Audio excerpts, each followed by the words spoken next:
Olá pessoal, eu tô aqui mais uma vez para bater papo com essa galera massa que organiza o campeonato aqui, né? O campeonato da LBE. Beleza? Obrigado por comparecer aí, Elias. Opa, Pira, tudo bem? Beleza. Sou Elias, sou o Caster. Isso, Caster, que faz a nossa narração aí. Fabiano, beleza? Obrigado pela presença. Opa, beleza, Pedro? Obrigado. Também, Eu sou Caster também. Isso, agora Caster também. Eduardo, obrigado pela presença aí. Não tá aparecendo no vídeo aí, mas ele tá totalmente aqui integrado com a gente, trabalhando nos bastidores aí, comentando os jogos, né? Opa, bom, Pedro. Obrigado aí pela oportunidade. Sou comentarista aí e eu faço tudo por trás das câmeras aí. Pois é, agora ele tá comentando em duas lives diferentes, né? Porque a gente faz a transmissão dos jogos em duas lives que às vezes acontecem os jogos ao mesmo tempo. Então a gente já tá acostumando aí a entrar numa live e entrar no outro, tipo, e show de bola essa dinâmica, né? Mas, segunda semana, passou-se, né? 2 semanas aí de campeonato da LBE. E agora a gente tá indo pra terceira. E agora é a fase onde realmente estão se classificando os times aí, os 8 times que vão participar aí das oitavas de final, que vai ficar só os melhores aí dos melhores, né? A gente tá trabalhando aí com três grupos, A, B e C. Só para vocês entenderem qual que é a lógica, é que os 2 primeiros colocados de cada grupo vão participar, vão passar, né? Vão ser classificados ali. E daí, de todos os jogadores, de todos os times, né? Dos 9 times que vão sobrar, vão ser pegos 4 com melhores pontuação e eles vão fazer ali, vão disputar 2 vagas para formar os 8 finalistas, né? Exatamente. E esse formato, né, a gente escolheu para poder ter bastante jogos, né? Foram bastante jogos aí, acho que todo time jogou 8, se eu não me engano. Todos os times jogaram 8, com exceção daqueles que deram WO, mas Sim. Basicamente 8 jogos cada time. E vão jogar, quem passou, né, vai jogar pelo menos mais 3 cada. Então a ideia é que cada time jogue muitos jogos, né, pra fazer valer a pena. Porra, então tipo sim, cara, show de bola. É uma coisa que a gente buscou bastante, né? Só pra complementar aí, o campeonato visa aí dar uma maior visibilidade tanto pros times, pro jogador, então tem essa pegada meio diferente de valorizar mais o jogador, porque ele tem uma experiência bem melhor do que o cenário aí atualmente promove, né? Uhum. E a ideia, por exemplo, é que no nosso Instagram a gente tá colocando a história do time, como que ele foi formado, né? Você pode entrar lá no nosso Instagram, a LBE, né? E lá você tem lá os posts com a história de todos os times, assim. Tem que agradecer bastante a nossa torcida, cara, que cada vez tem aumentado pra caramba mesmo. Tô bem contente com isso daí. Tava querendo ver também, nós temos o grupo A e nós temos o grupo B, onde os 2 primeiros lugares, eles estão bem destacados. Eles estão com só vitórias e nenhuma derrota, né? Estão completando ali, no caso, a Rush Lion e amigos com 8 vitórias, nenhuma derrota. E a Wild Runaways com 7 vitórias, nenhuma derrota. Eles têm mais um jogo ainda, né? Que vai acontecer no próximo fim de semana. A Esquema Team tá com 6 vitórias e 1 derrota. Sim, com uma vantagem. Mas eu pergunto, esses 2 times que não tem nenhuma derrota, eles estão realmente acima? Ou foi acirrado esses jogos e talvez esse resultado não reflita tanta superioridade? Eu acredito que o resultado na fase de grupos reflete a superioridade um pouco, porém tem muita questão de nervosismo de estreia, tem muito jogo em que o outro time tinha chance de ganhar e tropeçou, errou, mas que se ele ajeitar isso ele pode acabar ganhando a próxima. Uhum. E tipo, quando é uma fase de grupos, você tem uma partida, é aquela, e mesmo que tenha um jogo de volta, mas é aquela partida, é aquele momento. Se você perder aquela, você não tem a chance de corrigir na próxima, que é o que muda numa MD3, sabe? Sim, quando o time vai jogar uma MD3, ele vai jogar 3 partidas seguidas, ou 2, né? Se perder as 2 ou ganhar as 2, contra o mesmo time. Então ele tem aquele espaço pra se ajeitar, pra tipo, puta, eu errei isso. Isso aqui que eu tenho que mudar. Se eu mudar isso, eu ganho. E daí virar. A gente viu isso quando a Hope, no campeonato passado, eles começaram a primeira... Acho que logo na fase final, eles começaram perdendo, aí eles foram lá e trocaram um jogador, botaram um suporte reserva. Aí eles trocaram a estratégia. Aí o time ganhou. E daí ele pra frente deslanchou, foi campeão. Então, tipo, é uma oportunidade que ele só tem no mata-mata. Ele não tem na fase de grupos. Isso pesa muito, sabe? Às vezes o time fica pra trás, fica por uma vitória ali, não consegue passar de fase. Mas é por isso. Não é porque o time não tem a mesma qualidade. Às vezes é uma coisinha, um detalhe que ele tá errando. E que ele é uma estratégia que muda de perfil de jogador para jogador. Isso me lembra aquele campeonato do CBLOL que o Yoda era reserva da Red Kennedy e colocaram ele pra jogar só na final, cara. Ele ganhou o jogo e eles acabaram sendo campeão, tá ligado? Campeões. Então foi interessante. Outra coisa que eu queria comentar é que, assim, tanto a Rocheline e Amigos e a Wild Runaways com certeza apresentaram uma superioridade. Até porque, assim, eu me lembro até hoje do jogo que eu streamei da Wild Runaways contra a Frostbite. E assim, são dois times que, se você vê o elo, são bem fortes e tudo mais. Só que assim, a Frostbite ela tem uma característica de jogar muito bem o early game. Eles começam a se perder um pouco mais depois no mid, no late game aí, que eles acabam se perdendo. Então, cara, eu vi um jogo que foi totalmente controlado early game pra Frostbite. E a Wild Runaways com 2 jogadores vivos, era uma Cassiopeia mid e um Jarvan jungle. Eles tomaram praticamente... Morreram todo mundo no time, só sobraram esses 2 players e deram uma chamada de drag a Frostbite, que era o último drag. Só que eles não tinham visão do Baron. A Wild Runaways com 2 players só fizeram o Baron enquanto estava fazendo o drag e viraram o jogo. Tipo, eles tinham 5 abates contra 20... levaram o jogo depois, viraram o jogo com base. Então é uma coisa...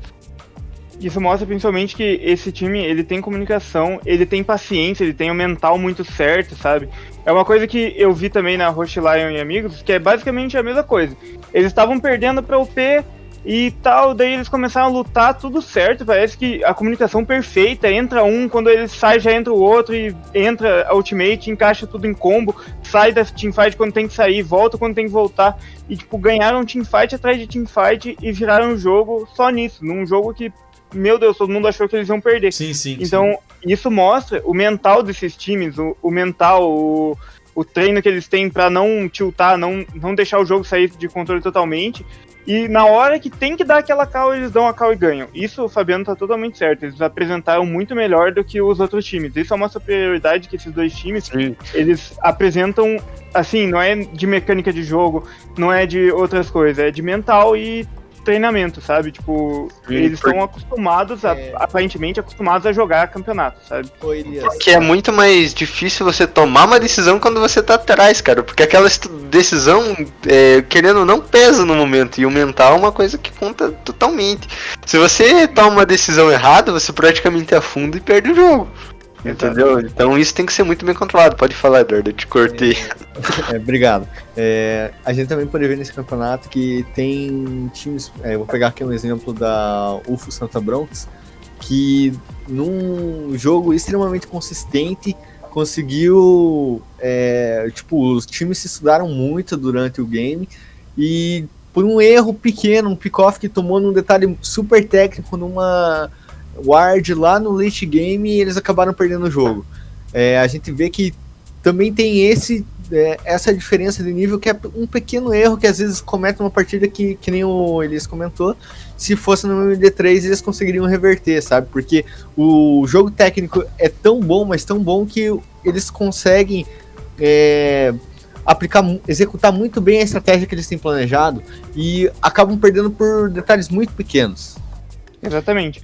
Então, eu acho que, assim, só finalizando, concluindo, né, a resposta da pergunta, eu acho que sim, os times apresentam uma superioridade, afinal eles ganharam todos os jogos, ou quase todos, no caso do esquema Team.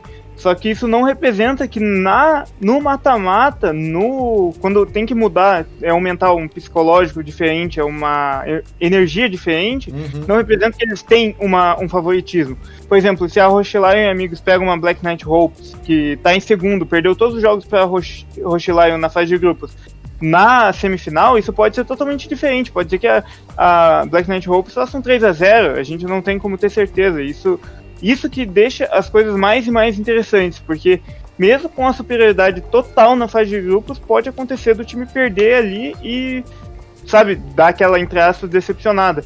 E, inclusive, Rochelar e Amigos no campeonato passado tinha tudo pra ser campeã, perdeu na semifinal, por quê? Pelo motivo que a gente tá comentando agora. Pois exatamente. É, né? E a gente vai agora pro nosso próximo fim de semana, né, que vai acontecer agora, que vão ter ali os últimos jogos na quinta ou na sexta? A gente tem jogos na quinta e sexta da fase de grupos, e no final de semana, efetivamente, a gente tem a repescagem. Daí entra a repescagem, que vai ser melhor de 3, né? E, cara, e daí vai acontecer isso que vocês estão comentando aqui, que daí o time vai poder se estudar, vai poder trabalhar, né, corrigir algum erro que aconteceu, sei lá, no primeiro jogo pro segundo e tentar reverter. Eu tô bem ansioso isso daí, porque os jogos que têm acontecido têm sido bem animados, com bastante torcida. Tem um nível técnico que eu tenho achado realmente interessante. Tem várias pessoas comentando que tem time aí com elo mais alto, que tem perdido para times de elo mais baixo, por causa de realmente estar treinando, tá jogando bem em time. O que é legal, que mostra que os times estão levando a sério, né? Eles já levam a sério, assim, né? Mas mesmo os times, assim, que às vezes são montados um pouco rápido, eles estão fazendo o dever de casa. E, pô, eu acho show de bola. E agora, esse fim de semana, a gente vai começar a ter agora as melhores de 3, que eu acho que é onde os jogos ficam mais interessantes ainda, né? Exatamente. As melhores de 3 é tudo que a gente espera pra ver no campeonato, né? Fase de grupos é aquela coisa morna, aquele negócio, mas quando a gente pega uma melhor de 3 entre dois times, ali o dia inteiro, basicamente o dia inteiro, né? 3 horas seguidas jogando ali, é uma coisa diferenciada, começa a criar um calor aí que surgem rivalidades aí que a gente gosta de ver mesmo. Aquela provocação, aquela coisa de tipo, você só ganhou por causa daquilo naquele primeiro jogo. Não, agora eu tô com sangue no olho, vou ganhar o próximo, vou ganhar os 2 próximos, vou virar essa série. E aí que entra essa parte. E o legal é que eles já se enfrentaram. É tipo Exato. assim, Exatamente. eles têm bastante... Eles têm bastante outra coisa material, ainda, né? Eles têm bastante material pra ver o jogo do outro. Porque mesmo que eles, talvez, vamos supor, eles não se enfrentaram propriamente dito, mas tem bastante jogo deles, né? Pra poder olhar e estudar. A maioria dos times, pelo que eu tô vendo, tem coach, né? Então, tipo assim, dá pra estudar o inimigo, assim, bem legal. E tipo, cara, eu tô bem animado pra isso daí, acredito que a maioria tá também. Sim. Piero, pra falar a verdade, assim, no meu ponto de vista, a MD3 é onde você vai colocar as técnicas de jogo. Por exemplo, a fase de grupo, a gente tem que ganhar o jogo? Tem que ganhar, mas o mais importante é você estudar como o adversário joga, porque querendo ou não, você não sabe contra quem você vai jogar. Sim. E assim, numa melhor de 3, você não vai ganhar a série jogando do mesmo jeito que você jogou o primeiro jogo. Então aí é que entra a questão de estudo, a questão de estudar a estratégia, né? De aplicar e de pensar na hora. Poxa, será que eu faço isso ou faço aquilo? Porque muitas vezes, principalmente na melhor de 3, tem vários jogos que já são definidos no pick ban, tipo, eu selecionei um campeão que faz isso, outro que faz aquilo. Já dá pra ver que aquele campeão vai ser inferior a esse e que nunca vai conseguir ganhar a luta, por exemplo. É aí que faz diferença ter um coach, uma staff por trás, normalmente. Aí que faz diferença o time já ter experiência em campeonato, o time já viu de um histórico de vários outros campeonatos e tá acostumado com essa sensação. Porque é aquela coisa, né? O mental dentro de um jogo é importante, só que você não pode deixar esse primeiro jogo, por exemplo, afetar o segundo. E quando você joga um jogo só, uma fase de grupos, por exemplo, é tranquilo, você saiu daquele jogo, tá tiltado, você vai descansar, Sim. No dia seguinte você vai jogar outro jogo.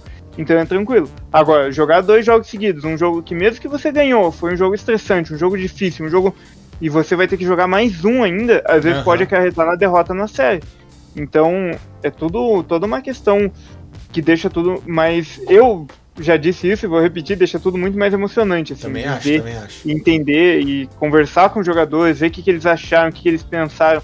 Pô, igual a gente teve uma entrevista com a Hope, que a gente perguntou, cara, mas o que foi aquela call que vocês deram, né, de dar um pick-off no top e trocar o Dragon, por exemplo?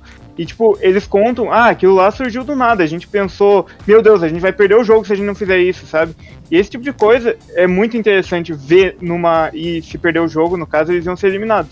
Então, é muito interessante ver numa partida num campeonato, né? Ver os times tendo que reagir a esse tipo de coisa. E isso que vai ser mais e mais legal, por isso todos estamos muito animados. Aham. Como já foi dito, né?